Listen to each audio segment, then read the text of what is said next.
Hello guys, welcome to our channel let's learn physics. तो आज की इस वीडियो में डिस्कस करने जा रहे हैं यूनिफॉर्म सर्कुलर मोशन। पहले कुछ हल्का सा बेसिक करेंगे, बेसिक प्रॉब्लम्स करेंगे और उसके बाद जो टिफर और जेस्ट के अंदर जो प्रॉब्लम्स आई हुई हैं उन्हें डिस्कस करेंगे। तो आई होप आपको इसका बेसिक क्लियर होगा। तो बस थोड़ा सा हिंट देके शुरू कर देते हैं इस चैप्टर को। तो यूनिफॉर्म सर्कुलर मोशन के अंदर क्या होगा, आप किसी भी ऑब्जेक्ट को क्या करोगे, सर्कुलर मोशन में करोगे। सर्कुलर मोशन में करने के लिए क्या कंडीशंस है, क्या एक्सेलरेशन है, क्या वेलोसिटी है, यूनिफॉर्म क्या है, नॉन यूनिफॉर्म क्या है, ये सब देखते हैं। ठीक है, तो अगर आपको कोई भी सर्कल दिया हुआ है, उस सर्कल के अंदर ऑब्जेक्ट रोटेट कर रहा है, उसकी रेडियस आपको आर दी हुई है। मान लेते हैं एक इंस्टेंट टाइम पे बॉडी यहां थी, ठीक है, और थोड़ी टाइम बाद dt टाइम इंटरवल बाद यानी कि t प्लस dt टाइम पे बॉडी यहां पहुंच गई है। ये रेडियस आर है, ये भी रेडियस आर है, आर तो सेम रहने वाली है। और जो एंगल उसने कवर किया है वो कितना किया है, डेल थीटा कवर किया है। तो आपको पता है ये जो आर्क है, आर्क किसके इक्वल होती है, एंगल इनटू में रेडियस। तो एंगल आर्क कितनी है, डेल एस। इसको मैंने डेल एस ले लिया आर्क, यानी कि जो भी इसने डिस्टेंस कवर किया ऑब्जेक्ट ने। एंगल कितना ट्रेवल किया, डी थीटा, और जो रेडियस है वो फिक्स रहने वाली है आर। तो मैं क्या करता हूं, इसको dt से डिवाइड कर देता हूं, तो ये बनेगा del S by del T, ये आपका बनेगा del theta by del T, और ये आर, क्योंकि डी थीटा टाइम लिया, देखो t से t प्लस dt, तो dt टाइम इंटरवल लिया है। तो ये अपनी कौन सी स्पीड है, लीनियर वेलोसिटी, क्योंकि इसमें डिस्टेंस ट्रेवल हो रहा है पर यूनिट टाइम। यहाँ क्या हो रहा है, थीटा एंगल कवर हो रहा है विद रिस्पेक्ट टू टाइम, तो इसको बोलते हैं angular velocity omega, which is equal to omega. तो v किसके इक्वल आ गया, ओमेगा आर। ये एक्सप्रेशन सब जानते ही होंगे, लेकिन बेसिक था, स्टार्ट करना जरूरी था। अब इस बॉडी को सर्कुलर मोशन में रखना है, तो अब ये यूनिफॉर्म होगा या नॉन यूनिफॉर्म होगा, वो डिपेंड करेगा इसकी स्पीड पे। देखो हमें पता है, अगर हम ऑब्जेक्ट को ऐसे रोटेट कर रहे हैं तो स्पीड क्या होती है, सिर्फ मैग्नीट्यूड। स्पीड तो आपका सिर्फ मैग्नीट्यूड देगा, बट अगर आप इसके ऊपर डायरेक्शन भी लगा दोगे तो वो क्या बन जाएगी, एक वेक्टर क्वांटिटी, जिसके अंदर मैग्नीट्यूड भी होगा और उसकी डायरेक्शन भी होगी। ठीक है, अब अपन को पता है इस इंस्टेंट पे वेलोसिटी इधर होगी, इस इंस्टेंट पे देखोगे टेंजेंशियल होती है वेलोसिटी। जैसे ही आप उसे घुमा रहे हो और छोड़ दोगे तो वो उस टेंजेंशियल पाथ पे चला जाएगा।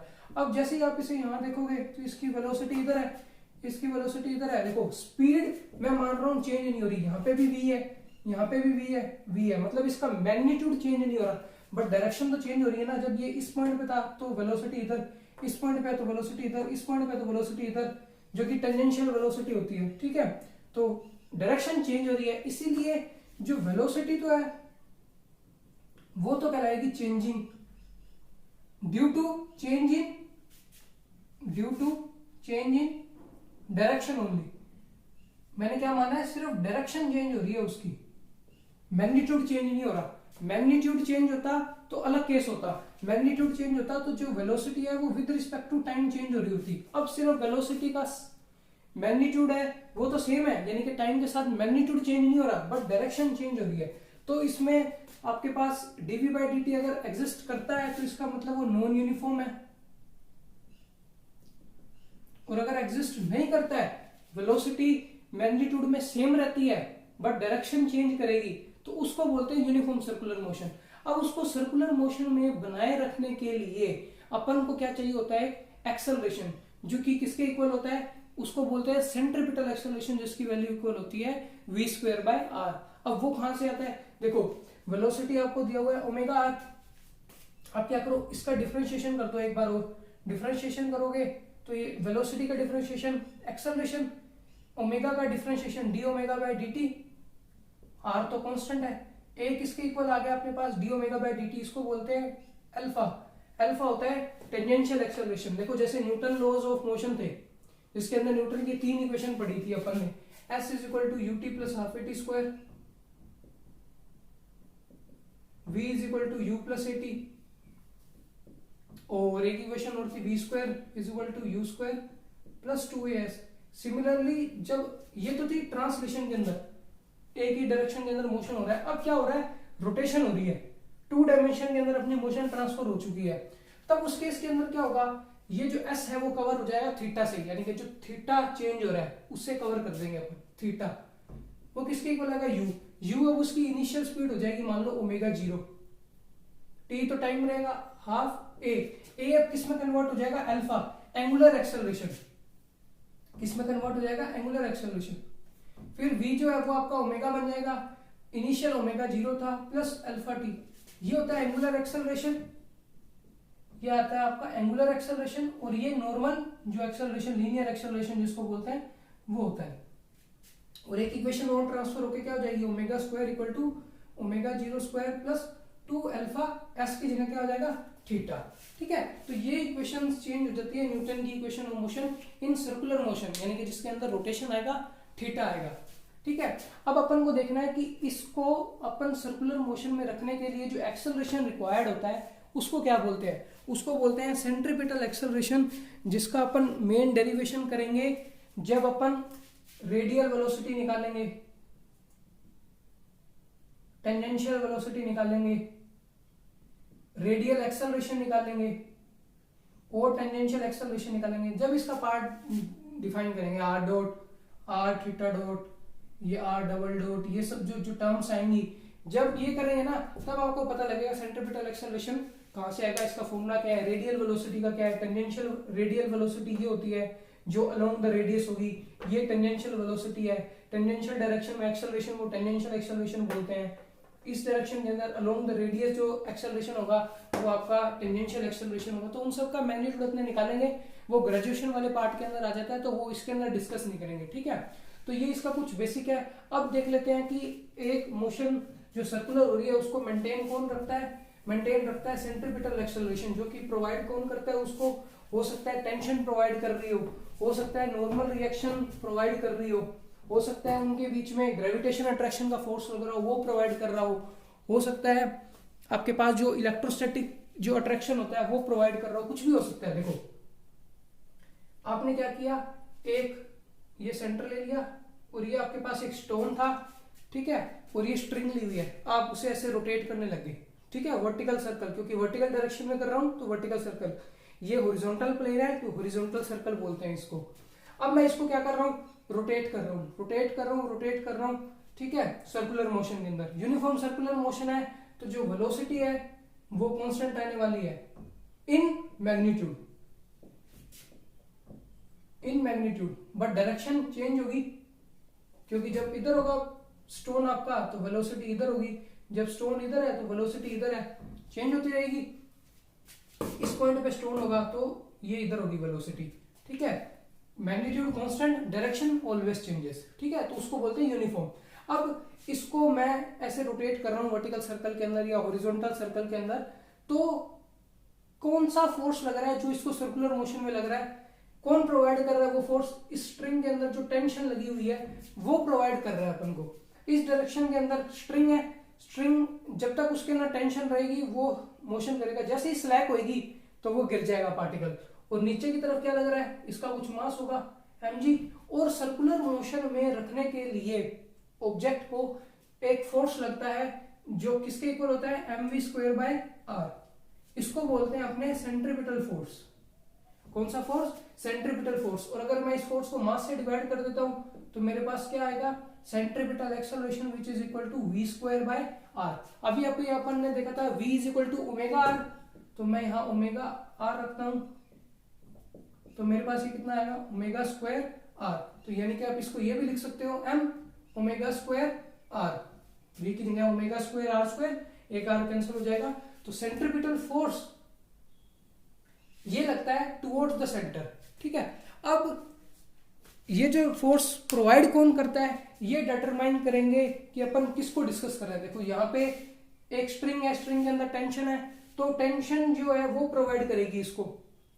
अगर टेंशन की बजाय मान लो आपको ये दे रखा है, इलेक्ट्रोस्टैटिक मॉडल दे रखा है जिसके अंदर एक न्यूक्लियस है पॉजिटिव और इधर इलेक्ट्रॉन है, तो अब इलेक्ट्रॉन चारों ओर चक्कर काटेगा इस न्यूक्लियस के, तो कौन प्रोवाइड करेगा इसको सेंट्रीपिटल एक्सेलरेशन, इन दोनों के बीच में जो लगने वाला ग्रेविटेशनल अट्रैक्शन है, ग्रेविटेशनल अट्रैक्शन नहीं इलेक्ट्रोस्टैटिक अट्रैक्शन है, क्योंकि ये पॉजिटिव चार्ज है नेगेटिव चार्ज है, यानी कि इसका मतलब अंदर की तरफ इस पे फोर्स लग रहा है, वो फोर्स किसके इक्वल है, k(q1q2/r²।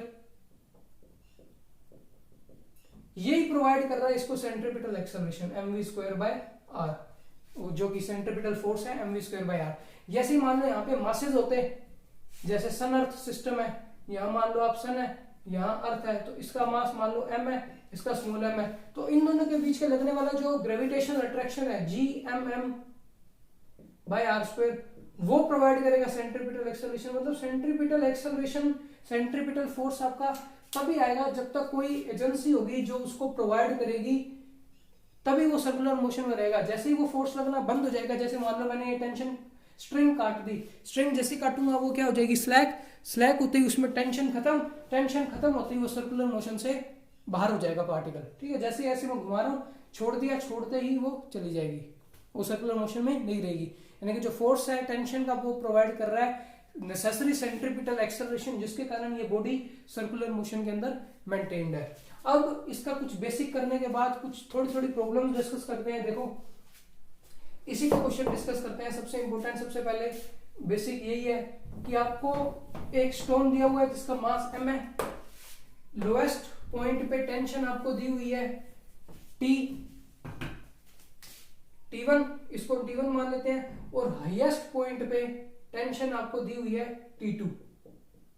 वो कह रहा है T1 माइनस T2 निकालो, यानी कि हाईएस्ट पॉइंट पे जो टेंशन है और लोएस्ट पॉइंट पे जो टेंशन है, उन दोनों के बीच का आपको क्या निकालना है, डिफरेंस निकालना है। तो जब भी आपको ऐसा क्वेश्चन पूछ ले तो आपको दो चीजें लगानी है, एक इसका फ्री बॉडी डायग्राम, तभी आप फोर्सेस वगैरह डिफाइन कर पाओगे, दूसरा एनर्जी कंजर्वेशन। अभी देखना एनर्जी कंजर्वेशन की जरूरत क्यों पड़ेगी। सबसे पहले देखो फ्री बॉडी डायग्राम बनाओ, पहले बॉटम पॉइंट पे बनाऊंगा, फिर टॉप पॉइंट पे बनाऊंगा। देखो बॉटम पॉइंट पे जो बनाऊंगा तो इस पे mg नीचे लग रहा होगा, टेंशन स्ट्रिंग की तरफ, स्ट्रिंग इसको इधर खींच कर रखेगी, टेंशन इधर की तरफ होगा, और यहां लग रहा है mv स्क्वायर बाय आर। यहां मान लेते हैं इसकी स्पीड u है, और यहां मान लेते हैं इसकी स्पीड v है, तो यहां सेंट्रीपिटल कितना होगा, mu स्क्वायर बाय आर। इसकी जो स्ट्रिंग की लेंथ है मान लेते हैं r है, तो T1 में से जो mg माइनस होगा, T1 ऊपर लग रहा है, mg नीचे लग रहा है, तो T1 माइनस mg वो किसके इक्वल होगा, वो प्रोवाइड करेगा नेसेसरी सेंट्रीपिटल फोर्स, जो कि किसके इक्वल है, mu स्क्वायर बाय r। अभी देखा था mv स्क्वायर बाय r होता है, मान लें यहाँ स्पीड u मानी है, r इसकी रेडियस है, तो अपने पास ये एक इक्वेशन आ गई। सेकंड, जब आप वो टॉप पॉइंट पे पहुंच जाएगा, टॉप पॉइंट पे टेंशन किधर होगी, स्ट्रिंग की नीचे की तरफ, टेंशन जो होती है नीचे की तरफ आ जाएगी, क्योंकि tension is always away from the body. String इधर है तो टेंशन इधर होगी, स्ट्रिंग नीचे की तरफ है तो टेंशन इधर होगी, mg भी नीचे लगेगा इधर, यानी कि जो tension plus mg, T2 plus mg, ये दोनों मिलके प्रोवाइड करेंगे सेंट्रीपिटल फोर्स, जो कि किसके इक्वल होगा, m, यहां स्पीड कितनी है, v स्क्वायर बाय r। अब अपन को क्या निकालना है, T1 माइनस T2, तो दोनों इक्वेशन को मैं सब्ट्रैक्ट कर देता हूं, T1 minus T2 minus 2mg, यहां कितना आएगा, m बाय r कॉमन ले रहा हूं, u square minus v square. अब देखो u और v निकालने के लिए आपको क्या करना पड़ेगा, इनके बीच में रिलेशन निकालने के लिए आपको एनर्जी कंजर्वेशन यूज करना ही पड़ेगा। तो इसीलिए ऐसे क्वेश्चंस को करने के लिए दो चीजें ध्यान में रखनी है, एक तो फ्री बॉडी डायग्राम की हेल्प से ये इक्वेशन लिखनी है, प्लस अब आएगी एनर्जी कंजर्वेशन, इनका रिलेशन निकालने के लिए। अब एनर्जी कंजर्वेशन लगाओगे इस पॉइंट पे, इस पॉइंट पे। एनर्जी कंजर्वेशन इसलिए लगा पा रहे हैं क्योंकि जो टेंशन फोर्स है, mg फोर्स है, ये सारे कंजर्वेटिव फोर्स है, इसके अंदर नहीं नॉन कंजर्वेटिव फोर्स आए नहीं, फ्रिक्शन आया नहीं, एयर रेजिस्टेंस को हमने नेग्लेक्ट कर दिया, इसीलिए कंजर्वेशन लग रहा है। इस पॉइंट पे मान लेता हूं ये पोटेंशियल एनर्जी का रेफरेंस ले लिया मैंने, पोटेंशियल एनर्जी यहाँ 0 है, तो इस पॉइंट पे एनर्जी कितनी है, half m u square. Kinetic potential कितनी है, ये 0 है, 0 से ऊपर पॉजिटिव, 0 से नीचे नेगेटिव, माइनस mgr, क्योंकि पोटेंशियल एनर्जी से नीचे है, ये इक्वल आएगा किसके, इस पॉइंट पे पोटेंशियल एनर्जी और प्लस काइनेटिक एनर्जी। काइनेटिक कितनी है, हाफ m v स्क्वायर, क्योंकि स्पीड मैंने v मानी है, प्लस क्योंकि ये ऊपर चला गया mgr, mgh होता है, h कितना है r, ठीक है। तो अब यहां से u square minus v square निकालना है, निकाल लो, इसको इधर ले आओ, m/2 common, u square minus v square किसको इक्वल आ गया, mgr प्लस mgr, 2mgr। हमें क्या चाहिए, m by r, u square, m u square minus v square की वैल्यू कितनी आ गई, 2 उधर ले जाता हूं, ये 4mgr, ये वैल्यू उठा के यहां रख रहा हूं मैं, T1 minus T2 minus 2mg is equal to M U square minus V square की वैल्यू कितनी है 4mgr। r से r कैंसिल, ये 4mg 2mg इधर आया 6mg, यानी कि जो डिफरेंस ऑफ टेंशन है वो कितनी है 6mg। ये कुछ डिपेंड कर रही है सिर्फ मास पे और ग्रेविटी पे, कोई मतलब नहीं है स्ट्रिंग की लेंथ कितनी है, और जो टेंशन है टॉप पॉइंट पे बॉटम पॉइंट पे सिर्फ मास पे डिपेंड कर रही है। अब इसी क्वेश्चन के अंदर थोड़ी सी मॉडिफिकेशन कर देंगे, वो क्या कहेगा कि आपको ये u निकालना है, ये u निकालना है, मिनिमम होना चाहिए ये u, ताकि ये सर्कल कंप्लीट हो जाए, कंप्लीटिंग द सर्कल।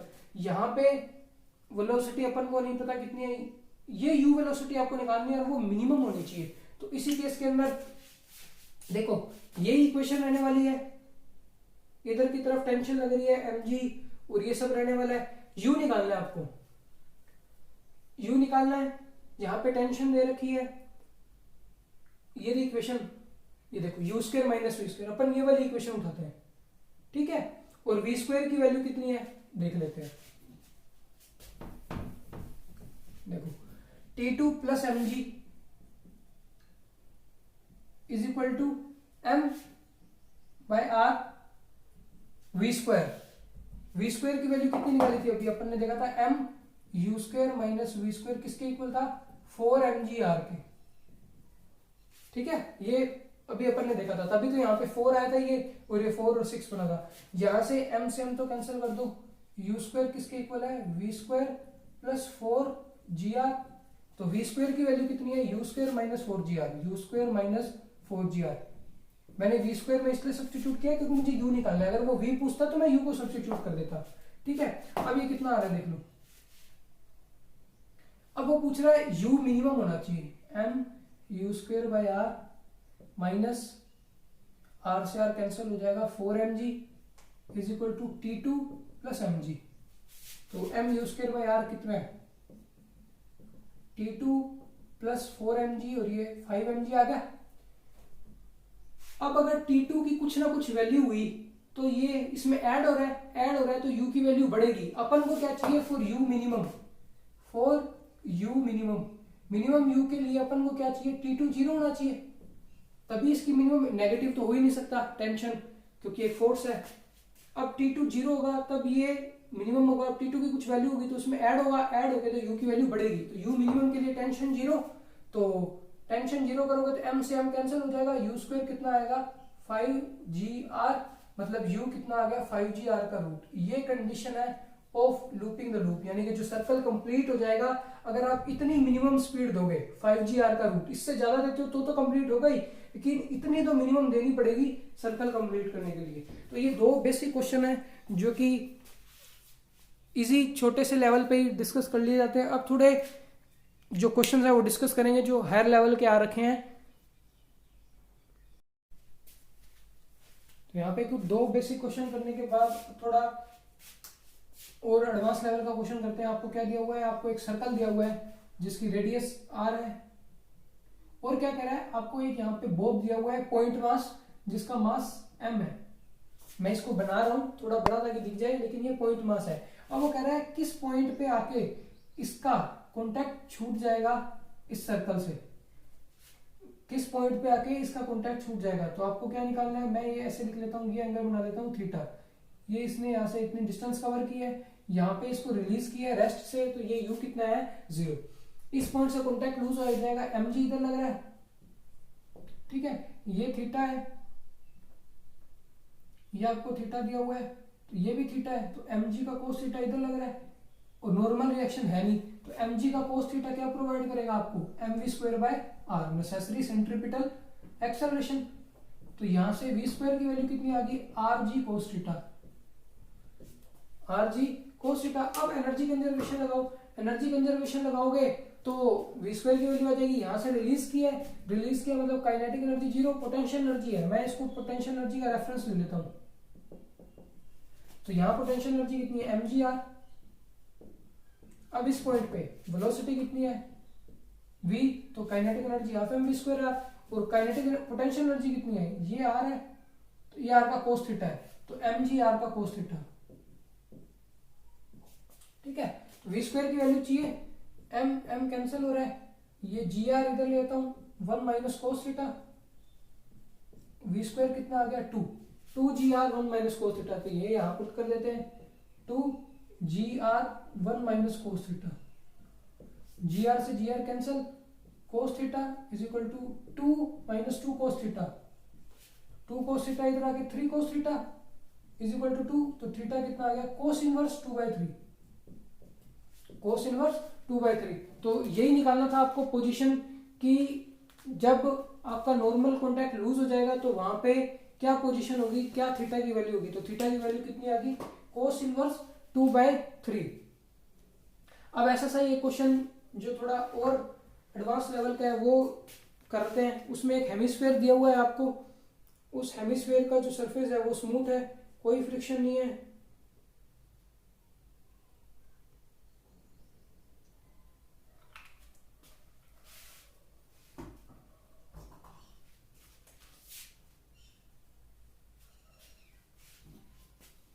देखो क्वेश्चन नेक्स्ट क्या दिया हुआ है आपको, यूं एक हेमिस्फीयर दिया हुआ है,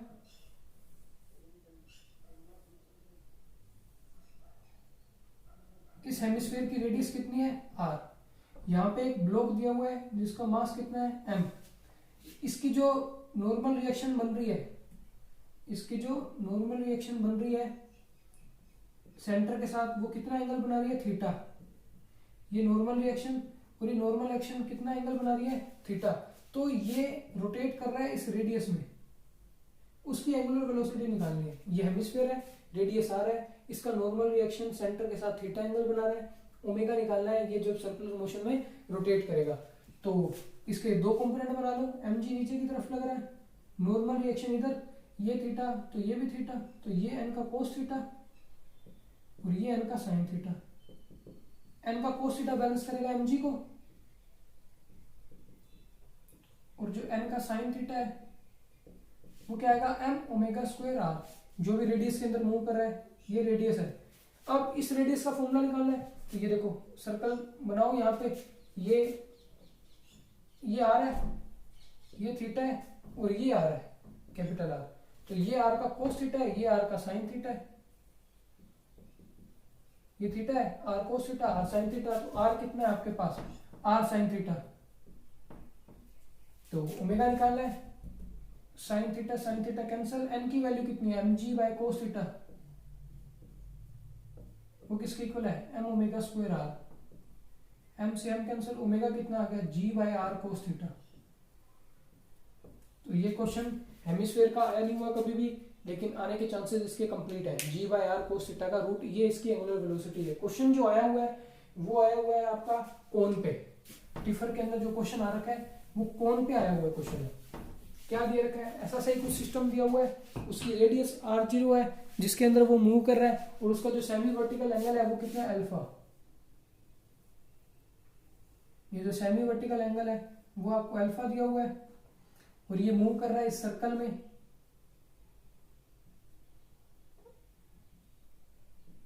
इस सर्कल में मूव कर रहा है, रेडियस r0 दी हुई है, कह रहे ओमेगा निकालो, ये दिया हुआ है आपको। तो पार्टिकल ना ऊपर जा रहा है नीचे जा रहा है, इस सर्कल में रोटेट कर रहा है, तो नॉर्मल रिएक्शन और mg यही देखना है किधर लगेगा, नॉर्मल रिएक्शन इधर लग रहा होगा, mg इधर लग रहा होगा, ठीक है। ये एंगल अल्फा है, तो ये एंगल भी अल्फा होगा, ये एंगल अल्फा नहीं होगा, ये वाला एंगल अल्फा होगा।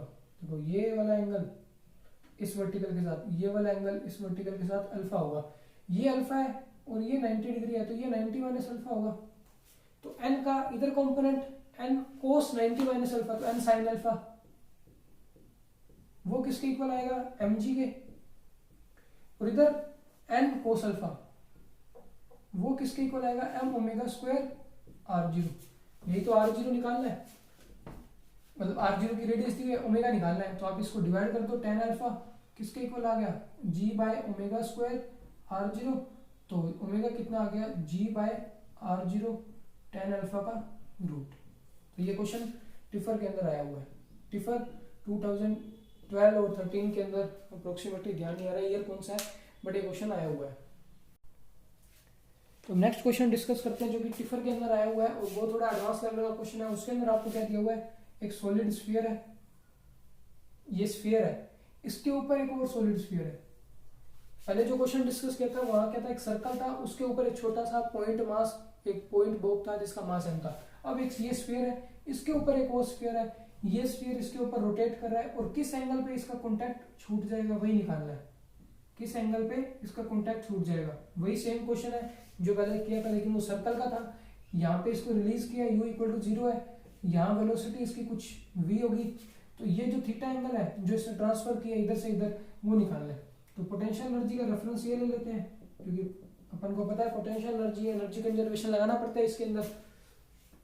तो यहाँ पे mg इधर लग रहा है, ये एंगल थीटा है तो ये भी थीटा होगा, तो mg का कोस थीटा इधर। जब कॉन्टैक्ट छूट जाएगा तो नॉर्मल रिएक्शन तो 0 हो जाएगी, नॉर्मल रिएक्शन 0, तो mg कोस थीटा किसके इक्वल आएगा, mv²/r। वो इसको नेसेसरी सेंट्रीपिटल एक्सेलरेशन प्रोवाइड कर रहा होगा। जैसे ही ये छूट जाएगा कॉन्टैक्ट तो उसके बाद ये नीचे की तरफ फॉल हो जाएगा। तब यहाँ पे v² कितना आ गया, rg cos थीटा, v² कितना आ गया, rg cos थीटा। अब v² की वैल्यू कहाँ से निकालेंगे, एनर्जी कंजर्वेशन से। एनर्जी यहाँ पे कितनी है, काइनेटिक तो 0 है, प्लस पोटेंशियल कितनी है mgr, क्योंकि ये रेफरेंस माना है, ये r है, तो ये mgr इसकी पोटेंशियल एनर्जी है। अब यहाँ पे इसकी काइनेटिक एनर्जी, अब ये स्फीयर है तो ये ट्रांसलेट भी कर रहा होगा और रोटेट भी कर रहा होगा, तो इसकी जो एनर्जी आएगी इस पॉइंट पे वो कितनी होगी, half mv² plus half i ओमेगा²। ओमेगा² कितना होगा, v²/r², क्योंकि जो v होता है वो r ओमेगा के इक्वल होता है, v²/r² प्लस इसकी पोटेंशियल एनर्जी भी होगी। पोटेंशियल एनर्जी कितनी होगी, इसका इस रेफरेंस से ये वाली हाइट निकालनी है, ये h है mgh, तो ये r है तो ये r का कोस थीटा होगा, तो mgr कोस थीटा,